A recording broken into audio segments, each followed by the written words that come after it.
Hi you guys, this is Sanai Muhammad and I am one of the tutors from londonlawtutors.com, and today I will be giving you a very brief introduction of one of the very extensively taught elective modules, Islamic Law. Especially it's extensively taught, especially in the UK LLB degree.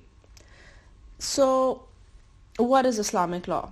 So when we begin with this, we have to understand that Islamic law, unlike many other religion-inspired laws like the Roman law or ancient Chinese law, won't classically be classified as ancient law because its doctrines are continuously evolving. So, for example, when we talk about the origins of Islamic law, we essentially have what we call the constitution of sharia. Sharia means Islamic jurisprudence, and that's the Quran.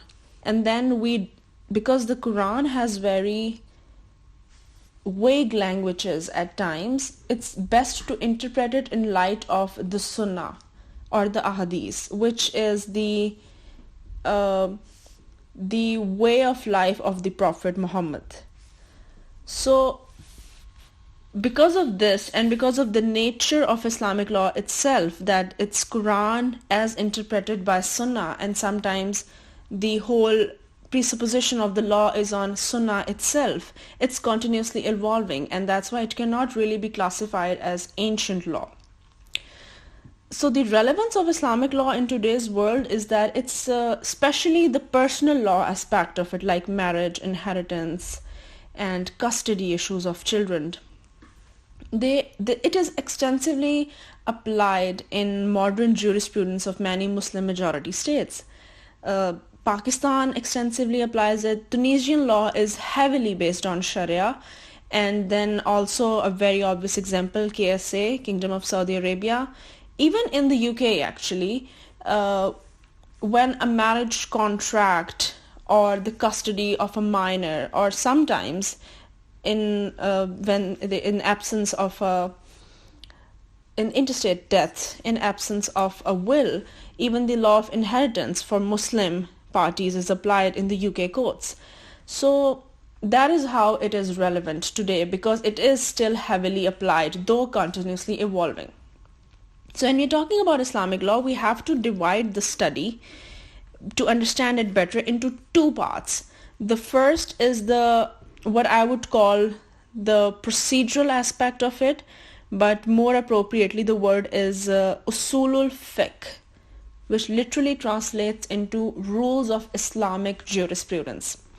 So because of the way it has developed, the first part is to ascertain the law, and that involves looking at the authenticity of the sources. So for example, the Quran is like a text ingrained in stone, I would say. But when we talk about ahadith, there is sometimes issue with the chain of narration, which we call asnad, or the authenticity of the content, which we call matan. So to ascertain the authenticity of all of these things, we have certain rules that were actually laid down by Shafi, which we call usulul fiqh.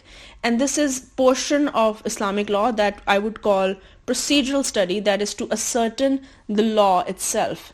And then the second part is the law, the substantive law and its application. So it has many limbs to it. There is obviously the criminal law. It is heavily applied in KSA, sometimes even in Pakistan, especially as concerned with blasphemy laws. And then we have marriage law, the concept of nikah, which is the marriage contract, and it's basically a civil contract with consideration and capacity of the parties. And then we even have actually civil contract law in Islamic law, and that has a whole other doctrine of rules, vague rules that govern it, that are subject to interpretation over the centuries. So Islamic law is a very interesting subject, you guys. It's basically having what I would call moral code, the Quran being a moral code, interpreting it into legal terms, and that is continuously evolving with the times. So there are many examples of laws that were something else like 1400 years ago but are absolutely different today. Then there are opinions of modern juris. When you're studying Islamic law, you're obviously studying classical jurisprudence. That is the Hanafi, Hanbali, Itnashri, Shafi, Maliki jurisprudence and schools of thoughts. But a good student would always take into account modern scholars, especially that are controversial, because another very interesting limb of Islamic study is the doctrine of closure of the gates of ijtihad.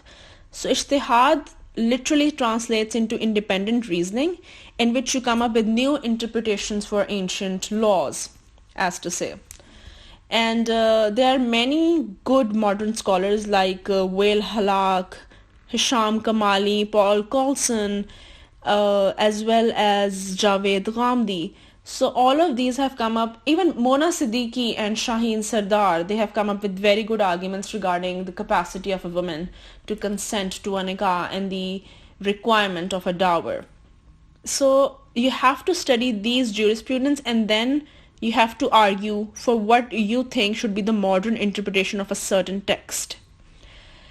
I hope that if you do choose to listen to this podcast or take up this elective, you will find the subject very interesting and intellectually stimulating. And yeah, that's all. Thank you for your time.